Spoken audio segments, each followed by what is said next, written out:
అంటే మీరు ఎంతో మంది డైరెక్టర్లతో సినిమాలు చేశారు కదా సార్, మీకు సంతృప్తి ఇచ్చిన దర్శకుడు ఎవరంటే? అందరూ సంతృప్తికరంగా చేశారు. ఒక్కొక్కరిది ఒక్కొక్క మినిస్టర్ ఉందండి. అందులో నేను ఎందుకు తీసాను బాబు ఇతనితో నేను నాకు ఏ రోజు అనిపించలేదండి. ఒక డైరెక్టర్ అనిపించేది సంబంధం లేకుండా డైరెక్టర్లోనా అందరూ ఉండండి. ఒకరి కోసం నేను చెప్పలేను. నిజంగా కూడా అందరూ కూడా నా అదృష్టం అండి. అదంతా నా అదృష్టం. అందరితోటి వివాదం ఏమైనా ఉంటే వాళ్ళతో తీయలేదు నేను సినిమా. మానేశాను. ఒక డైరెక్టర్ని పెట్టుకున్నాను. నాకు ఎందుకో నచ్చలేదు అతని పద్ధతులు, బిహేవియర్. అది 14 లక్షలు ఖర్చు పెట్టాను, అది వదిలేశాను ఆ డైరెక్టర్ని. చూద్దాం నన్ను చేయలేము మనం. నా అంతా నేనే పిలిచి నువ్వు నీ ప్రవర్తన ఎలా ఉంది, నీతో చేయటం కష్టం, వదిలేసుకుంటున్నాను సినిమా అని చెప్పాను. అది మీ పర్సనల్ చెప్తానండి. మన ఇద్దరు అలాగే మీ సినిమాలన్నీ మ్యూజికల్గా చాలా పెద్ద హిట్ సార్. అబ్బాయి గారి పాటలు ఇప్పుడు కూడా మామూలు సెన్సేషన్ ఉంది. అలాగే సాంగ్ తీసిన రాజు అయ్యా మహారాజు, ఇప్పుడు ఎవరు చనిపోయి రాజశేఖర్ చనిపోయినప్పుడు ఆయన కోసం ఆ పాట చేశారేమో అనుకునే విధంగా అంతలా మాట అట్లా అన్ని పాట మ్యూజికల్గా ఆ ఇంపార్టెన్స్ మీరు ఏ విధంగా మ్యూజిక్ సంబంధించి ఎలా కేర్ తీసుకునేవారు? నేను ఏం కేర్ తీసుకోలేదండి. ఎందువల్లంటే నేను ప్రొడక్షన్ చూసుకోవటం, ఫైనాన్స్, ప్రొడక్షను, రిలీజ్ డేటు ఎప్పుడు కూర్చుండేవాడు అంతే. కూర్చుని నాకు మ్యూజిక్ టేస్ట్ ఉండేది, వినేవాడిని. డైరెక్టరు, మ్యూజిక్ డైరెక్టరు అనుకున్నదే చేశాను తప్పించి నేను అంటూ ప్రత్యేకించి ఏది చేయలేదు. అన్నీ వాళ్ళ గొప్పతనం అదంతా. ఒక్క పాట మాత్రం నాకు ఇష్టంగా చేయించుకుని ఉపయోగ పాట, రాజు అయ్యా మహారాజు అయ్యా అన్న పాట. ఒరిజినల్లో సిచ్యువేషన్ లేదు, బాపుని గారు క్రియేట్ చేశారు. చనిపోయిన ఆ పాట ఫస్ట్ వచ్చింది. ఇప్పుడు ఒక పాట రావాలి దీని మీద ఆయన సిచ్యువేషన్ చెప్పారు. అలసి సొలిసి వస్తాడు, నువ్వు తిరిగి వస్తాడు, అప్పు కోసం అప్పు ఎక్కడ దొరకదు, పిల్లలు పాల డబ్బాలు కొన్న డబ్బులు అలసిపోయి వస్తాడు, వచ్చి ఇంట్లో అలా వాలిపోతాడు. భార్య తల నిమిత్తో ఒక పాట పాడుతుంది, దాని సిచ్యువేషను దాని మంచి పాట కావాలి అనే పద్యం పట్టాను. సుందరామూర్తి గారి దగ్గరికి వెళ్ళాను. వీళ్ళు ఎవరికి చెప్పలేదు, చక్రవర్తి గారికి కానీ బాపన్ గారికి కానీ ఎవరు చెప్పలేదు. నేను నా చిన్నప్పుడు సినిమా చూశానండి, రామారావు గారు చేసిన సినిమా, అది సభాష్ రావులనే. అందులో అతను రిక్షా వాడండి, తిరిగి వస్తాడు, టోపీకి ఇంట్లో రిక్షా వాడు తీసి చెమటంతా తుడుస్తూ ఒళ్ళో కూర్చోబెట్టి పాడుతుందండి. రేమించేనో ఈ రాజా, ఆ పాట మీకు గుర్తుండి ఉంటుంది. ఎంతో బాగుంటుందండి. అలా రావాలండి ఈ పాట అన్నాను. అక్కడ పుట్టింది రాజు అయ్యా మహారాజు అయ్యా. నేను ఎలా ఎక్స్పెక్ట్ చేశాను, నాకు అర్థతృప్తిగా అంత బాగా జీవితంలో చాలా ఆనందంగా, ఈరోజు కూడా చాలా ఆనందంగా ఉంటుందండి.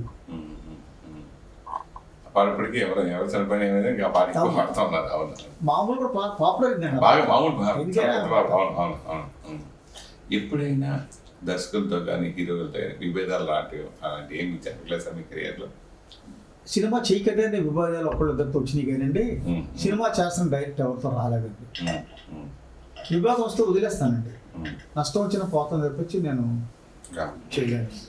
విభాగం ఎక్కడ లేదండి. ప్రతి డైరెక్టర్కి నేనంటే చాలా ఇష్టం అండి, ప్రతి ఒక్కరికి. బావమరదల్లో సినిమా విడుదల 40 ఏళ్ళు అయింది, ఒక్కసారి రాజకీయ చూసుకుంటే ఏమనిపిస్తుంది? చాలా ఆనందంగా అనిపిస్తుంది. నేనేనా ఈ సినిమాలు నేను తీసానా, నేనేనా, నేను ఎక్కడి నుంచి వచ్చాను, ఏ పరిస్థితిలో వచ్చాను, ఎక్కడ ఉన్నాను, ఈరోజు ఇంత పేరు వచ్చిందో నాకు అని నన్ను నేనే నమ్మలేని పరిస్థితి. తృప్తి, ఆ తృప్తితో హాయిగా రిలాక్స్ అయిపోయి రిటైర్డ్ అయిపోతున్నాను అనమాట. నేను గతాన్ని నెమరు వేసుకుంటూ ఆనందిస్తూ సంతోషంగా ఉన్నాను. సినిమా ఇండస్ట్రీలో ఎన్ని విభాగాలు ఉన్నా మెయిన్ కొట్టేస్తుంది నిర్మాతల జీవితాలు తారుమారుగా అయిపోతూ ఉంటాయి. చాలా ఎక్కువ లైఫ్ కొలాప్స్ అయ్యేది. చాలామంది సక్సెస్ఫుల్ నిర్మాతలు ఉన్నా కానీ వాళ్ళ జీవితాలు తారుమారుగా మారుతూ ఉంటాయి. అంటే బళ్ళు వాళ్ళు అవుతాయి, ఇట్లా రకరకాలుగా మనకు మారుతూ ఉంటే చూస్తూ ఉంటారు. అలాగే మీ కెరీర్ ఉంది కానీ మీ కెరీర్లో కొనసాగుతున్నప్పుడు కానీ చాలామంది జీవితాలు అలా చూసిన సందర్భాల్లో మీకు గుణపాఠంగా నేర్పిన సంఘటనలు ఏదన్నా గుర్తు చేసుకుంటారు? చూశానండి. గుణపాఠం అని చెప్పలేను కానీ నేర్చుకున్నాను. గుణపాఠం కాదు, చాలా మంది చూశాను. నేను చిన్న స్థాయి నుంచి వచ్చానండి. ఆ పాడిని బేరులోకి వెళ్ళి టీ తాగి రోసగట్టి రాచుకుంటూ మిగతా కాలక్షేపం చేసుకుంటూ ఇట్లాగా ఉండేవాడిని. చిన్న స్థాయి నుంచి వచ్చాను, అనుకోకుండా ఈ స్థాయికి వచ్చాను. పెద్ద స్థాయికి వచ్చిన వెంటనే నేను ఏం చేశానంటే కారులో తిరగలేదండి. కారు ఉన్నా కూడా నడిచి వెళ్ళేవాడినండి. ఓ సైకిల్ ఉండేది నాకు. ఆ సైకిల్ తీసుకుని కొడంబకం మార్కెట్కి వెళ్ళి చికెను, మటను, చేపలు, కాయగూరలు ఓ సంచెట్టుకు వెళ్ళి కొనుక్కొచ్చేవాడిని. ఆ బజార్కి వెళ్ళినప్పుడు అందరూ నమస్కారం అన్నారు. లైట్ మ్యాన్లోనూ వాళ్ళు వీళ్ళు చాలా మంది అవుతారు, బాయ్స్ అని. కొడంబకం మార్కెట్ తిరుగు నేను సైకిల్ మీద రావడం చూసేవారు. ఏంటి సైకిల్ మీద ఏం తప్పే ఉంది అనుకోండి. అప్పుడు అందరూ ఏం చెప్పుకున్నారంటే అది చాలా సింపుల్, అసలు బేసికల్ బస్సు ఎక్కిపోతాడు, ఆయన సైకిల్ ఎక్కిపోతాడు. అది నేను అలవాటు చేశాను. ఎందుకు అలవాటు చేశానంటే రేపు ఏదో నీ పరిస్థితి రావచ్చు. ఇవాళ కారులో తిరిగి రేపు సైకిల్ మీద తిరిగి అనుకోండి, అయిపోయిందండి నేను దాకా కారులో కూడా బాగోం అందుకని విన్నాం కదా మీరు గుణపడం అన్నారు చూడండి. అలాగా ఆ మాటలు గుర్తొచ్చి రేపు అంటారు. అందువల్ల ఇప్పుడు అలవాటు చేస్తే పోలా అంటాం, సంచెట్టుకొని అటు వెళ్ళి కొనుక్కోవడం. లేదా పానీపూరి మా ఇల్లు తర్వాత మార్చాం, మళ్ళీ పెద్ద ఇల్లు దిగాం. అయినా సంచి తీసుకుని మార్కెట్లోకి వెళ్ళి నాకు అవసరం కూరగాయలు నేను చూడటం, కొనుక్కోవడం అన్నీ చేయటం. ఆ రోజు నుంచి ఈ రోజు దాకా నాకు అది అలవాటు అండి. ఈ రోజు కూడా నేనే వెళ్తాను. ఏది కొనాలా నా చేతితో కొనాలి. ఒక కాయగూరలు కొనాలా, ఒక నాన్ వెజ్ తీసుకొని నా చేతితో తీసుకొని ఇంటికి తీసుకొచ్చేస్తాను ఈ రోజు కూడా. అట్లాగా అదే పద్ధతిలో వెళ్తాను. గోకం దిగి ఒక బైక్లోనో దేంట్లోనో వెళ్ళి సంచి పెట్టుకొని అక్కడ వచ్చి అలా అలవాటు చేశాను. ఇప్పుడేమన్నారు, ఆ రోజు నుంచి ఇంతే, అప్పుడు ఇంతే సింపుల్ అన్నారు. తాటాకులు కట్టరు ఏదో నా అయిపోయిందండి. ఇప్పుడు నేను నిజంగా అయ్యి తగ్గినా కూడా ఆర్థికంగా తగ్గినా కూడా ఆ గౌరవం అలా ఉండిపోయింది. అప్పుడు అంతే ఇప్పుడు అంతే ఆయన ఎప్పుడు అంతే అనిపించుకున్నాను నేను. అలాగా ముందు మీరు చెప్పినట్టుగా చూశాను. కొనుక్కండి పేర్లు చెప్పను, అగ్రనిర్వాహకులు మేము ఉన్నప్పుడు చేతులు కట్టు నిలబడారు. అంత పెద్ద పోస్టులో ఉన్నవాళ్ళు పెద్ద సినిమాలు తీశారు కొంతమంది నిర్మాతలు. చివరిలో వాళ్ళు చాలా దెబ్బతినేశారు. అడగరాను కూడా అప్పులు అడిగారు. అలాంటి బాధలు పడి 7 మంది చూశాను. తర్వాత ఇప్పుడు ఇంకా కొంతమంది ఉన్నారు, కొంచెం వృద్ధులైనా కూడా కొంచెం దిగజారిపోయిన పరిస్థితులు ఉన్నారు. దిగజారిపోయి ఆర్థికంగా డౌన్ఫాల్ అయ్యి ఉన్నారు. నేనేం చేశానంటే ముందుకి పోలేదు, వెనక్కి పోలేదు, డౌన్ఫాల్ అవ్వలేదు, పైకి పోలేదు. నాకు ఒక కారు ఉంది, ఒక సొంత ఫ్లాట్ ఉంది, నెలకు ఒక ఆదాయం, చచ్చేదాకా ఒక ఆదాయం ఏర్పాటు చేస్తున్నాను. ఎవరిని ఇలా అడగక్కర్లేదు, అప్పు అడగక్కర్లేదు. నా ఇంటికి వచ్చి నలుగురు భోజనం పెట్టి రూపాయి పాపాయి సాయం చేసే పరిస్థితిలో పెట్టుకున్నాను. అలా రిచ్గా ఏం లేను, మిడిల్ క్లాస్ ఫ్యామిలీలో చక్కగా ఉన్నాను. నాకు ఎంతవరకు అంతవరకే చేస్తాను. హాస్పిటల్ చేసేసి హడావుడి చేసేసి షో చేసేసి లేదు. ఇక్కడ కావాలి, ఇప్పుడు నిజంగా అన్నీ కావాలి, కానీ నేను మొదటి నుంచి పెట్టుకోను. ఒకప్పుడు సోమవారం కూడా ఉన్నారు, ఈ డేట్లో డౌట్ పడ్డాను, ఆటోలో వచ్చాడు నేను. ఆయన 100 days ఫంక్షన్లో చెప్పాడు. ఇలా తిరుగుతుంటే నేను అనుకున్నాను, ఒకసారి చూశాను ఎక్కడో ఆటో దిగి వస్తున్నాడు, ఇలాగా ఈ ఆటోలో వస్తాడు, బస్సులో వస్తుంటాడు. మా ఇంటికి బాగా ఎట్లా వచ్చినా బస్సులో వచ్చాను అనేవాడు. ఏం సినిమా తీస్తాడీనా అనుకునేవాడిని. నేను అదే మనసులో పెట్టుకొని నేను చేసి ఉండకపోతే ఒక మంచి నిర్మాత నేను పోగొట్టుకునేవాడిని అన్నాడు 100 days ఫంక్షన్లో. క్యాసెట్ కూడా ఉంది. నేను ఒక మంచి నిర్మాతను పోగొట్టుకునేవాడిని అని చెప్పారు. మీ తోటి నిర్మాతలు చూసి నేర్చుకున్నది ఏంటి అంటే ఏ విధంగా ఏ రకంగా తోటి నిర్మాత అంటే ఇప్పుడు చాలామంది చూస్తున్నాం, పెద్ద పెద్ద నిర్మాతలు సంపాదించుకున్నారు, తెలుస్తుంది ఇన్కమ్ మీద బాగుందని. నా తోటి నిర్మాత అందరూ కూడా ఇంచుమించు ఇప్పుడు ఎవరు లేరు. ఇంచుమించు అందరూ దెబ్బతిన్న వాళ్ళు, వృద్ధులైపోయి ఉన్నవాళ్ళు ఉన్నారు. అది మాతో ఉన్నవాళ్ళల్లా కొంచెం బాగున్నది మన ప్రసాద్ గారు ఒకరు బాగున్నారు, రెగ్యులర్గా సినిమాలు తీస్తున్నారు, మంచి వ్యక్తి అయినా బాగోల్ ప్రసాద్ గారు. ఆయన అజాతశత్రు, ఆయనతో ఎవరికి వివాదాల్లో ఏమీ లేవు. ఒకసారి చేసినప్పుడు మళ్ళీ ఇంకో సినిమా చేయాలనుకుంటారు డైరెక్టర్ కానీ హీరో కానీ ఎవరైనా కూడా టెక్నీషియన్స్ కానీ.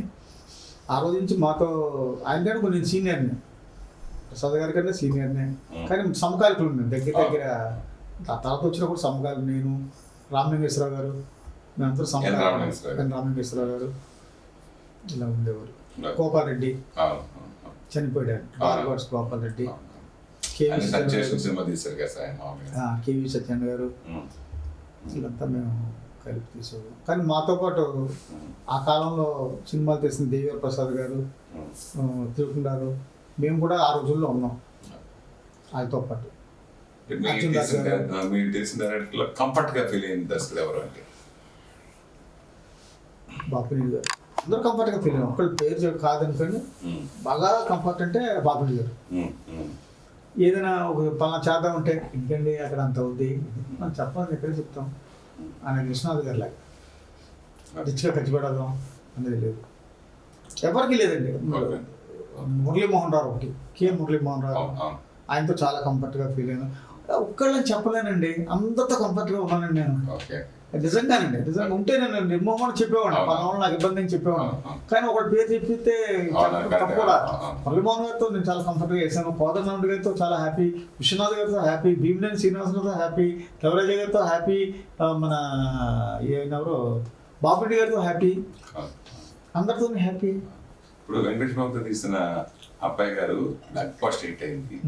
ఆ తర్వాత మళ్ళీ వెంకటేష్ బాబుతో తీసిన విశ్వనాథ్ గారితో తీసిన చిన్న అబ్బాయి సక్సెస్ కాలేకపోవడానికి కారణం ఏంటి? కథ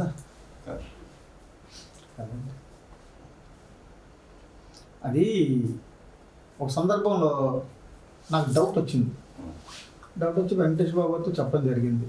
నాకైతే మీరు డైరెక్టర్గా డిస్కస్ చేసుకోండి ఆ విషయాలు అని చెప్పారు. నేను డైరెక్టర్కి వెళ్ళి, డైరెక్టరు ఇప్పుడు సెకండ్ హాఫ్ నాకు డౌట్గా ఉందండి, సెకండ్ హాఫ్ ఏమైనా కొంచెం మార్చితే బాగుంటుంది. రమణి అనే ఒక రైటర్ ఉన్నాడండి, భూపతి రాజా అని ఒక రైటర్స్ ఉన్న వాళ్ళు అందరూ మీతో పంచాయతీ ఇంట్రెస్ట్తో ఉన్నారు వాళ్ళంతాని, ఈ సెకండ్ హాఫ్ ఏమన్నా వాళ్ళతో కూర్చొని చేద్దామా అండి అన్నాను. అన్నారు నరసింహరావు గారు, ఏది వచ్చినా నా బ్రెయిన్లోంచి వచ్చిందండి, నేను ఏదైనా అనుకున్నది జంజాలు చెప్పేవాడిని, జంజాలు రాసేవాడు, ఏం తీసినా కూడా నా నుంచి వచ్చింది తప్పించి ఇంకొకరి దగ్గర నుంచి నేను ఎరువు తీసుకుని డిస్కషన్ పెట్టి నేను చేయలేదండి, నాకు అలవాటు లేదండి. మీరు అన్నట్టు ఇద్దరు కూర్చోబెట్టానుకోండి, ఒకటి రేపు వెళ్తాడు ఈ సీన్ నేను రాశానంటాడు, ఇంకోటి వస్తాడు వాడు వచ్చి క్లైమాక్స్ నేను రాశానంటాడు, అది నాకు ఇష్టం ఉండదండి. సార్ ఎవడేం చెప్పుకున్నా కూడా చివరికి పేరు వచ్చేది డైరెక్టర్గా కదండి, డైరెక్టర్గా పేరు వస్తుంది కదా. విజయ్, ఆ మధ్యాహ్నం రమణతోటి భూపతి రాజాతోటి నరసింహరావు గారు కూర్చుంటారు, మధ్యాహ్నం ఆఫీస్ రావక్కర్లేదు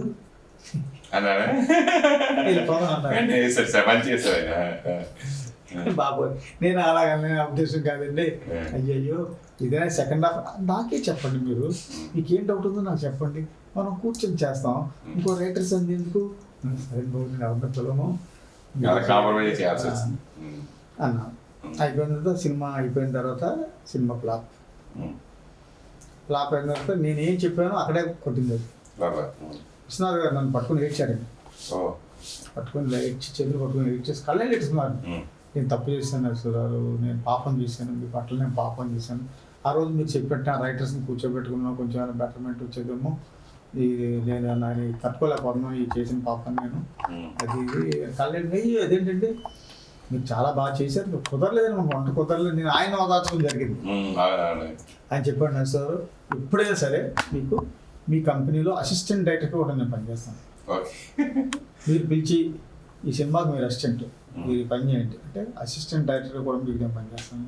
ఎంత మాట అండి, బాగాలేవరండి మీరేంటండి, మనం చేసామండి కుదరలేదండి సార్, కుదురుతో మీరు ఎంత కష్టపడారు నాకు తెలుసు, నిజంగా నాకు తెలుసు, సినిమా పోయిన ఆయన నింద ఎలాగేస్తామండి, నిజంగా ఎంత కష్టపడ్డాడు నాకు తెలుసు. ఆ వయసులో ఆయన కొండెక్కి దెబ్బెక్కి చేసి సినిమా తప్పించి ప్రపంచంలో ఏ తెలియదు, సైడ్ ఎవరు వచ్చినా గుర్తుపడ్డాడు. నేను మినిస్టర్లు వచ్చినా వాళ్ళు వచ్చినా వీళ్ళు వచ్చినా చాలా మంది మా షూటింగ్ దగ్గరకు వచ్చారు, ఎవరిని చూసాడు కదా, ఆయన పని మీద ఉండేవాడు, అంత కష్టపడి చేశాడు, కుదరలేదు అంతే, కుదరలేకపోయాడు, ఒకటి నుంచి ఏముంటుందండి, ఆయన కష్టపడి చేశాడు, ఫ్లాప్ అవ్వాలి, ఆయన తీరు కదా ఆయన, దాంతో ఆయన నేను వచ్చింది అనమాట అండి. అప్పటి నుంచి మంచి అనుభవం ఉంది, మేము చాలా ప్రేమగా ఉంటాం, మేము చనిపోయేదాకా చనిపోయి 10 రోజుల ముందు కూడా నేను కలిసి చాలా చమత్కారంగా మాట్లాడుకున్నాం. అంతా ఇంట్లో అందరినీ కోడల్లా చూస్తే అందరినీ పరిచయం చేశాడు నరసింహరావు గారి. సోహన్ బాబు గారి తర్వాత హీరోల్లో మీరు మనసు విప్పి మాట్లాడుకునే హీరో ఎవరు లేదా? బాండింగ్ ఆయనతోనే చనువుగా కానీ జోకులు కానీ ఆయన నేను జోక్ వేసి నా మీద పర్సనల్ అంటే నలుగురిలో కాదు, మేమిద్దరం కూర్చున్నప్పుడు కూడా చాలా విషయాలు సాధారణ విషయాలు అన్ని జోక్ వేసుకుంటూ బాగా నవ్వుకుంటేవారు ఆయన. కొన్ని చెప్పేవాడిని నేను. ఓకే. బాగా ఎంజాయ్ చేసేవారు నాతో. ఆయన ఎప్పుడైనా 1 గంట దాటిన తర్వాత పైకి రాలేదనుకోండి భోజనానికి, నరసింహరావు వచ్చాడని గుర్తుంది నాకు ఇంట్లో. నేనుంటేనే 1:30, 1:40 అలా అయిపోయేది. లేదా ఎట్టి బస్సు 1 గంటకి ఆయన డైనింగ్ టేబుల్ దగ్గర ఉంటారండి. అప్పుడు సోమవారం అన్నారు, మా ఇంట్లో తెలుసు ఈయన భోజనం రాలేదంటే రాసిమూసి నరసింహరావుతో కూర్చున్నారు ఈయన, ఇంకా టైం పడుతుంది కింద చెప్తారట. ఎవరున్నారంటే రాసిమూసి నరసింహరావు. అయితే పర్లేదు 12 గంటలు లేట్ అవుతుంది సార్, పెద్దసారి భోజనం రావడానికి అనేవారు. అంత అనుబంధం ఉండేది మా మధ్య, మంచి స్నేహితుల్లా ఉండేవాడు. మీ అసలు మెయిన్ పర్టికులర్గా రాసి మూవీస్ అనే పేరును ఎందుకు పెట్టారు? నాకు తెలిసి అప్పట్లో సత్య గారు సైడ్ చేశారని విన్నాను నేను, అది ఈ రాసి మూవీస్ బ్యానర్ అనేది. సో దాని వెనుకున్న విశేషాలు. అదే కరెక్ట్, మీరు అదే కరెక్ట్. మా ఇంటికి పరిసర ప్రాంతంలో అమ్మాయి చరిత్ర, మరో చరిత్ర సినిమా చేసిన అమ్మాయి ఉండేది. అమ్మాయితో కుటుంబంతో నాకు పరిచయం ఉంది. అప్పుడు కూర్చోవడం, మా ఇంటికి వచ్చి ఆవిడ కూర్చోవడం, వాళ్ళ ఇంటికి మేము కూర్చోవడం జరిగేది. ఇలా చేస్తానన్నప్పుడు వాళ్ళ తల్లిగారు అంది, బ్యానర్ మంచి బ్యానర్ పెట్టాలంటే, అబ్బాయి రాసి ఇక్కడ రాసి సీట్స్, రాసి ఇటువంటి చాలా తమిళ్లో చాలా పాపులర్ అయింది, అటువంటి దాన్ని పెట్టుకుంటే బాగుంటుందేమో అని ఒక సలహా ఇచ్చింది. సరే ఆలోచించాను, రాసి మూవీస్ని పెడితే బాగుంటుందేమో రాసి మూవీస్ని పెట్టాను. పాపులర్ అయిపోయింది, నా ఇంటి పేరుగా మారింది. మార్చుకున్నారు. సాంబాబు తోటి వరుసగా సినిమాలు చేసిన తర్వాత మళ్ళీ మహారాజు, తర్వాత పొన్నమి చంద్రుడు, తర్వాత భార్యాభర్తలు, వరుసగా 3 సినిమాలు వరుసగా బ్యాక్ టు బ్యాక్, 4 సినిమాలు, దీంట్లో కలిపి 4 సినిమాలు. దాని గురించి బ్యాక్ టు బ్యాక్ చేయడం. ఇంకంతే సోంబాబుతో ఫిక్స్ అయిపోయానండి నేను. ఫిక్స్ అయిపోయి 1 సంవత్సరాలకు 2 సంవత్సరాలు ఒక సినిమా తీసామండి. ఈలోగా దీంట్లో రూపాయి పాపం మిగతా మెయింటెనెన్స్కి, ఆఫీస్ మెయింటెనెన్స్కి, జీతాలకి సరిపోయేది. మళ్ళీ వచ్చేవాడు, మళ్ళీ మామూలే, మళ్ళీ సినిమా చేసేవాళ్ళం. అలా జరిగింది, ఎక్కడ ఏ నష్టం జరగలేదు. అలాగనే అతిగా భారీగా మిగిలినవి కూడా ఏమి లేవు. నాకు అదృష్టం ఎక్కడ కొట్టిందంటే అండి, సోమబాబుకి అడ్వాన్స్ అయితే ఇచ్చాం, డబ్బులు లేకుండా వచ్చాం. ఇది ఆ శక్తి ఏంటో నాకు ఇప్పటికీ అర్థం అవ్వట్లేదు. ఆయనకి అడ్వాన్స్ అంటే ఇచ్చాం కానీ తర్వాత డబ్బులు ఎక్కడే లేవు. 11,000 10,000 ఇచ్చాం. ఆ సోమబాబు గారికి 50,000 మొత్తం పెట్టుకుని ఆయనకు 25,000 అంత ఇచ్చాం. ఇంక ఈ 10-15,000లో రన్ చేస్తున్నాం బండి. అప్పుడే జిల్లాకు ఉంటున్నారు సినిమాలు మొదలైంది, అప్పుడే స్టార్ట్ అయింది.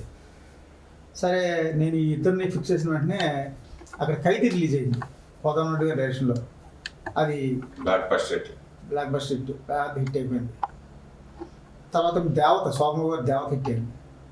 ఇద్దరు కలిసి వచ్చారు. బయర్స్ పెరిగిపోయారు, పోటీ పెరిగింది ఈ సినిమా కొనడానికి. అంటే బూర్లు పుట్ల పడినట్టు బాలకృష్ణ గారు, నరసింహారావు మనం పాత స్నేహితులం. అప్పుడు నేను డిస్ట్రిబ్యూటర్ బయర్ కొన్నాడు, కొన్ని సినిమాలు కొని ఉషాలు ఇచ్చడం. అది ఈ సినిమా పోవడానికి వీలేదు, 10,000 పంపుతాను, పెట్టుకోండి రైట్ తర్వాత మాట్లాడుకుందాం అన్నాడు. 10,000 పంపించాడు. నెల్లూరు ఎవరో ఒక ఆయన వచ్చి ఆయన ఒక 15,000 ఇచ్చాడు. ఇంకో గుంటూరు వచ్చి మా వీకర్ శంకరరావు గారు ఉండేవారు. అప్పుడు ఆయన డిస్ట్రిబ్యూటర్, పద్మ సుబ్బారావు అంతా వాళ్ళు ఏదో కొంచెం పంపించారు. రకరకాలుగా ఈస్ట్ గోదావరి మా జిల్లా నుంచి కొంత ఇలా కొంచెం డబ్బులు వచ్చినాయి. డబ్బులు ఎక్కువ ఉండిపోగానే ఏం తీసుకెళ్ళి సోమబాబు గారికి ఇచ్చినాం, మళ్ళీ పేమెంట్ ముందుగా ఇచ్చినాం. వీళ్ళు ఎవరో ఆయనకి అర్థం అవ్వలేదు, ఈ హిస్టరీ తెలియదు కదా, ఈ డేట్ అడిగిన డేట్ ఒప్పేసుకునే మీరు డబ్బులు అడగకుండా ముందు తీసుకొచ్చి ఇస్తున్నారనే బాగా బయట తెచ్చేసి ఉన్నాయి. కొంచెం చాక్ ముందు ఇచ్చాను లాక్కుని రేట్ పెంచదు. ఎవరికి కూడా రోటీ పెంచలేదు, ప్రింట్ల మీద కూడా వేసేది. ఏ రోజు కూడా నష్టం పని చేయలేదు. కాబట్టి ముందు తెచ్చేసేవాడిని. ముందు తెచ్చేటప్పుడు పేమెంట్లు ముందు ఇచ్చేసేవాడిని. నేనే పెట్టుకుని ఇది నా షూటింగ్ అయితే 2-3 వేలు ఉంటే చాలా రోజుకి అంతే. ఇంకా ఆర్టిస్ట్లకి అంటే హీరో కదా మాకు ఎక్కువ వచ్చింది. సోమబాబు గారికి ఎంత 1,00,000 రూపాయలు ఇవ్వాలి, 6వ తారీఖు ఇవ్వాలి. మేము తీసుకెళ్ళి 1వ తారీఖు తీసుకెళ్ళి 1,50,000 ఉందని తీసుకోండి.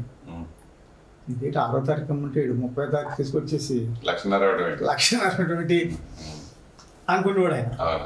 అలా కొంచెం పెరుగుతుంది కదా ఆటోమేటిక్గా. ఎక్కడైనా వచ్చి అలా ఇచ్చేసి అనుకున్నాకన్నా మాట మీద నిలబడి అనుకున్నాక ముందుకు ఇచ్చేసాం అనుకోండి, ఎప్పుడు కూడా అది నిలబడుతుంది కదా. అలా ఇచ్చేసేవాళ్ళం, అలా ఇచ్చేసేవాళ్ళం. దాంతో సినిమా షూటింగ్ పైన ఎక్కడ లోటు లేకుండా తీసాం. తంతే బూరులు పుట్టలో పడినట్టుగా మళ్ళీ అది సూపర్ హిట్ వచ్చింది. ఓకే.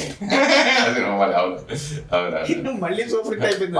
వాళ్ళు కూడా అంత పోటీ పడి వచ్చినాయి కానీ వాళ్ళు కూడా సాటిస్ఫాక్షన్ కాదు డిస్ట్రిబ్యూటర్ తీసినా ఇంకా స్వామి లాక్ మాకు నేను మీతో తప్పించి నేను మీతో ప్రతి సంవత్సరం నాకు సినిమాలు ఇవ్వాలి మీరు, నేను మీతో చేస్తాను అంటే ఆయనకి హ్యాపీ. అంతే కదా. ప్రతి సంవత్సరం డైరీలో ఉండిపోయి డేట్లు నాకు రాసి అంటే ముందే ఆయనే రాసి పెట్టేసాడు అనమాట. అనుకోవడం ఉండేవాడు ఆయన ఏదైనా సినిమా వస్తే నేను వెనక్కి వెళ్ళటం చేయటం ఒక అండర్స్టాండింగ్ అది. దాంతో రెండో సినిమా నాదేమో సూపర్ హిట్, ఈయనదేమో శ్రావణ సంగీత సూపర్ హిట్ సోమబాబు గారు. బాబుని గారి హీరోయిన్ ఇంకో సినిమా హిట్ అయింది, మళ్ళీ కాంబినేషన్ అక్కడ. ఏది నేను బాబుని గారు సోమబాబు గారు హిట్, మళ్ళీ డబ్బులు ఎందుకు మళ్ళీ అదే పరిస్థితి. అక్కడి నుంచి ఇప్పుడు దాకా నాకు అసలు పెట్టుబడి అంటే ఏమీ లేదండి, అట్లాగే తీశాను. కొంచెం కష్టపడ్డాను కానీ సేఫ్ గానే బయటపడ్డాను. కష్టపడ్డాను, చిన్న సినిమా కదా అప్పుడు ఏదో తీసాం. డాక్టర్ గారు వీళ్ళందరూ సహకరించారు. పున్నంచంద్ర సినిమా తీశాను, అది ఆర్థికంగా కొంచెం వెనక్కి లాగింది. ఖర్చు పెరిగిపోయింది సినిమాలో, అనుకోకుండా విపరీతం ఖర్చు పెరిగిపోయింది. అందులో హీరో రెమ్యునరేషన్ సడన్గా హీరో రెమ్యునరేషన్ పెంచారు అందరికీ. అందులో నేను ఒకడిని, అందరూ ఎగ్గొట్టేశారు. ఆయన 17-18 లక్షలు డిమాండ్ చేశారు అప్పట్లో. 10-12 ఇచ్చి మానేశారు చాలా మంది. మిగతా 4-5 డెవలప్ అయ్యారు. ఎవరు డెవలప్ అయ్యారు ఇచ్చే పరిస్థితి కాదు. ఆయనకి అర్థమైపోయింది, సినిమాలు రిలీజ్ అయిపోయింది. నేనేం చేశాను, నేను 3 లక్షలు బాకీ ఉండిపోయి నేను డెవలప్ అయ్యాను. కానీ తర్వాత ఇచ్చాను, ఒక 3 నెలలు 4 నెలల తర్వాత తీసుకెళ్ళి 3 లక్షలు ఇచ్చాను. ఇది ఎక్కడదని అడిగాడు. చెప్పాను, నా పక్కన ఒక స్థలం కొనుక్కున్నాను, అందులో మొక్క అమ్మేసి తెచ్చాను. నేను ఇంకెంత ఉంది అనుకో మొక్క ఉన్నాను, అది ఎవరి పేరు నా పేరు, మీ పిల్లల పేరు రాయని ఆయన బలవంతంగా మా పిల్లల పేరు రాయించేసి అమ్మడానికి వీలు లేకుండా చేశాడు ఆయన. ఎన్నో సందర్భాలు కష్టాలు వచ్చినాయి, రకరకాల ఇబ్బందులు వచ్చాయి, నేను అమ్మలేకపోయాను. పిల్లలు మైనర్ ప్రాపర్టీ అమ్మడానికి వీల్లేదు, మేజర్లు అంతా అమ్మడానికి వీల్లేదు, అలాగ అమ్మలేకపోయాను. అది కూడా అదృష్టమే, ఎందుకంటే ఒకరికి అమ్మి తర్వాత ఏమో వాళ్ళేమో మళ్ళీ వాళ్ళకి డబ్బు రిటర్న్ ఇచ్చి ఇట్లాగా అక్కడ కూడా దేవుడు కాపాడినట్టే ఐదు నిలబెట్టాడు. చాలా హ్యాపీ అండి, చాలా హ్యాపీగా జగబాబు. హీరో అంటే ఇలా కూడా హీరోలు ఉంటారా అనిపించింది జగబాబు. సంభవత తీశాను కానీ వేరే, అది వేరు. జగపతి బాబుది వేరు. హీరో అంటే ఇలా ఉంటారా, ఇదే హీరోలో బాబు అనిపించింది. డబ్బులు అడిగేవాడు కాదు, సిగరెట్లు అడిగేవాడు కాదు, మందు అడిగేవాడు కాదు. అవుట్డోర్కి వెళ్ళినా కూడా మేము ఆయన పెద్ద హోటల్ దిగేవాడు, ఆయన స్థాయికి తగ్గట్టు హోటల్ పెద్ద హోటల్ దిగేవాడు. కానీ మా దగ్గర తీసుకోలేదు. మేము అందరూ ఎక్కడ దిగుతున్నామో, డైరెక్టర్ మేము ఎక్కడున్నామో, ఏ రూమ్ ఉందో ఆ రూమ్ ఛార్జెస్ ఆయనకి పే చేస్తాం, మిగతా ఆయన సొంత డబ్బు. పామ్ బీచ్ అటువంటి హోటల్లో దిగేవాడు. ఆయన ఫ్రెండ్స్ ఉంటారు, సాయంత్రం 6-7 వస్తారు, కూర్చుంటారు, సరదాగా డ్రింక్ చేస్తారు, సిగరెట్లు కాలుస్తారు, భోజనం చేస్తారు. ఇక్కడ ప్రొడ్యూసర్ ఎందుకు, ఆ బిల్లు మనం కట్టేసాం అనుకోండి, ప్లస్ చేసుకుంటారు ఆయనే. ఇక్కడ దసపల్ల రోజుకి ఎంత 3,500, 10 రోజులు చేసాం, 10 రోజులకి ఎంత 30,000. ఆ 30,000 లెక్క ఆయన దాంట్లో. ఆయన బిల్లు ఎంత 2.5 లక్షలు అయింది, అది అయిందే. సిగరెట్లు ఇవ్వద్దండి, ఎందుకంటే నా పేరు చెప్పి రాస్తాను, మీరు హీరోని అడగలేరు. నా అసిస్టెంట్లు బేటాలు కానీ, నా కారు పెట్రోల్ కానీ ఏమీ అక్కర్లేదండి. ఎక్కడికి వెళ్తే నా అసిస్టెంట్లకి భోజనం పెట్టండి షూటింగ్లో. అవుట్డోర్ వెళ్తే మిగతా బాయ్స్ ఎక్కడ పడుకుంటారో అక్కడే వాళ్ళకి ఇవ్వండి. తప్పించి బాబోయ్ అది తెచ్చాం ఇది తెచ్చాం అన్నారు అనుకోండి, మీరు ఒప్పుకోవద్దు. నేను తీసుకోను, ఎవరిదో తీసుకోను, నా పేరు చెప్పి మీదైతే వాళ్ళు తీసుకోవచ్చు. అటువంటి వాళ్ళకు కూడా ఇన్స్ట్రక్షన్, మీరు తీసుకున్నారు తెలిస్తే తోలు తీసేస్తాం, మీకు ఏమైనా కావచ్చు నా దగ్గర తీసుకోండి, మీరు భోంచేయండి అంటే వెళ్ళి. ప్రొడ్యూసర్ దగ్గర నుంచి రూపాయి ఉండడానికి వీల్లేదు. ఏ రోజు పేమెంట్ అడగలేదండి అక్కడ. పైపెచ్చు ఆయన అడిగాడు, నాకు ఆ సినిమాలో హార్ట్ అటాక్ వచ్చింది, చాలా సీరియస్ అయింది. స్వప్నలోకం నేను లేను, స్వప్నలోకం షూటింగ్ చాలా బాగుంది, నేను హాస్పిటల్లో ఉన్నాను. దాంతో భీమినేని శ్రీనివాస్ గారు చాలా కోఆపరేట్ చేసి, జగపతి బాబు, కోట శ్రీనివాసరావు గారు, ఆర్టిస్టులు అందరినీ, ప్రొడ్యూసర్కి బాగాలేదు, ఆయన హార్ట్ అటాక్ వచ్చి హాస్పిటల్లో ఉన్నాడు. మంచి ప్రొడ్యూసర్ మనకి, మనం చాలా సినిమాలు తీసాం. గబగబా మనం త్వరగా ఫినిష్ చేయాలి, ఏ ఖర్చు లేకుండా అన్నీ చేసి అందరినీ హైలైట్ చేసి కోట శ్రీనివాస్ గారు వీళ్ళందరూ భీమేని శ్రీనివాసరావు, జగపతి బాబు గారు అందరూ సహకరించే సినిమా ఫినిష్ చేశారండి నేను లేకుండా. Very good. తర్వాత అల్లరి రాష్ట్ర మీకు తెలిసిన తెలుగులో తీసిన ఆఖరి చిత్రం పెళ్ళయింది కానీ ఆ సినిమా నాకే ప్రాబ్లం లేదండి, బాగానే చేశారు, బాగా కోఆపరేట్ చేశారు, అందరూ కోఆపరేట్ చేశారు, అంతా బాగా జరిగింది. ఈవి సత్యనారాయణ గారికి ఒక కమాండ్ ఉందండి. ఆయన సినిమా అన్నప్పుడు కొంచెం విరేషాలు వేయటం కానీ చేయటం కానీ ఎవరు చేయరు. కొంచెం కమాండ్ విశ్వనాథ్ గారి సినిమాలకి ఎలా ఉండేయో అగ్ని గారి సినిమాలకి ఎలా ఉందో అలాగే కొంచెం కమాండ్ ఉండేదండి. అందువల్ల ఎవరు ఎగ్గొట్టడానికి చేయడానికి లేవు. అందరూ బాగానే చేశారు, అందరూ బాగా కోఆపరేట్ చేశారు. ఇప్పుడున్న నేను నష్టపోయింది ఏదో ఉందంటే ఆ సినిమాలు నష్టపోయింది నా జీవితంలో. ఒక్క సినిమా నేను ఒక 50 సినిమాలు పైన చేశాను. నేను డబ్బింగ్లు ఉన్నాయి కదా, చాలా ఉన్నాయి కదా, ఏ సినిమాలోనూ ఒక్క రూపాయి నాకు పోలేదండి. ఒక్క సినిమా పోలేదు. ఈ ఒక్క సినిమా మొత్తం వాష్ అవుట్. అందుకని మానేశారా మొత్తం సినిమా తీయడం? భయపడిపోయింది. భయపెట్టించిందా సినిమా? భయపెట్టింది. ఇంకోటి అయితే నేను ఇలా కొన్నాను కదా, నేను ఏమవుతాను ఏంటంటే ఇప్పుడు నేను దిగి బతకలేను. ఎవరు పోయింది మొత్తం తజ్జాగా ఉండాలని చూసి పోయింది. పెట్టింది పెట్టుబడి కాదండి, పెట్టంది కూడా పోయింది. డిస్ట్రిబ్యూటర్లు కట్టవలసి వచ్చింది రివర్స్లో. అది నా తప్పే. నా తప్పే ఏంటంటే అమ్మకపోవడం. అది ఎందుకంటే సినిమా మీద పెద్ద హోప్ పెట్టుకుని ఉండి చాలా పెద్ద హిట్ అయిపోద్దని. అలా డైరెక్టర్ కూడా పెద్ద హోప్. డైరెక్టర్ ఏమన్నారంటే, నరసింహరావు ఈ సినిమా మీకు కానీ కెపాసిటీ ఉంటే ఈ సినిమా అమ్మకండి, మీకు ఏ కష్టాలు ఉన్నా ఈ సినిమా తీర్చేస్తుంది, మీకు భయం అయితే సగం సినిమా నాకు ఇచ్చేయండి, సగం నేను కొనుక్కుంటాను, మీరు అమ్ముకోండి ఉంచుకోండి, నా సలహా ఉంచుకోండి, సినిమా బాగా వస్తుంది అనేది ఆయనకి పెద్ద నమ్మకం, నాకు పెద్ద నమ్మకం అన్నట్టుగా ఆయన సగం ఉంచుకున్నాడు. సగం ఉంచుకుని ఆయన రిలీజ్ చేసి సగం నేను పెట్టుకున్నా. ఆయనకి పోయింది నాకు పోయింది. ఇప్పుడున్న నిర్మాతల గురించి, ఇప్పుడున్న సినిమాల గురించి ఒక సీనియర్ నిర్మాత మీరేం చెప్తారు? నేనేం చెప్పనండి, తెలియదండి. నేను మర్చిపోయానండి, తలుపులు మూసేసాను.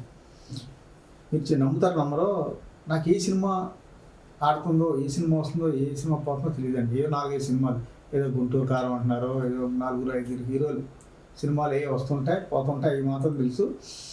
ఏ సినిమా హీరో ఎవడో తెలియదండి. అది డబ్బింగ్ సినిమా తెలియదు, స్టేట్ సినిమా తెలియదు. కొన్ని పేపర్లో చూద్దామంటే కళ్ళు కనపడవు, అక్షరాలు కనపడవు, అలికేసినట్టు ఉంటుందండి. పూర్వం చూడండి అలికేసినట్టు వచ్చేది, ప్రింటింగ్ ఫాల్ట్ అని వాళ్ళు మనం అప్పట్లో. అట్లా ఉండే క్లారిటీ లేదు టైటిల్కి ఏమి, ఆ టైటిల్ కూడా అర్థం కాదు, ఆ ఆర్టిస్ట్ ఎవడో తెలియదు, టెక్నీషియన్ ఎవడో చదువుతుంటే డైరెక్టర్ ఎవరో పేరు కనపడదు. చూడండి, చెప్పండి, మీరు పేపర్ చూసి చెప్పండి, తెలుస్తా. అలా చూసి తీసుకొచ్చింది. నేను ఓటీటీలో కూడా చూడండి, న్యూస్ చూస్తాను అంతే అండి. పూర్తిగా దూరంగా ఉన్నారు. పూర్తిగా దూరం. ఎప్పుడైనా సంతోషం సురేష్ గారు పంపిస్తుంటారు, అవి టచ్ చేస్తాను, కొన్ని బాగున్న వరకు చూస్తాను, లేదా ముందు తోసేస్తాను. ఆయన వరకు ఈ సినిమా ఉందా అనుకుంటాను. అది అంటే తప్పించి ఇంకేమీ లేదండి. ఏ సినిమా పత్రిక చదవను, ఏది లేదండి. మీ మాటలు మీరు చెప్పిన ఈ ఇంటర్వ్యూ ద్వారా నిజంగా ఎంతోమంది అప్కమింగ్ ప్రొడ్యూసర్స్కి చాలా ఇన్స్పిరేషన్గా ఉంటుంది. ఎన్నో విషయాలు నేను సంతోషం ద్వారా ఈ వీడియో రూపంలో పంచుకున్నందుకు చాలా thank you sir. Thank you so much.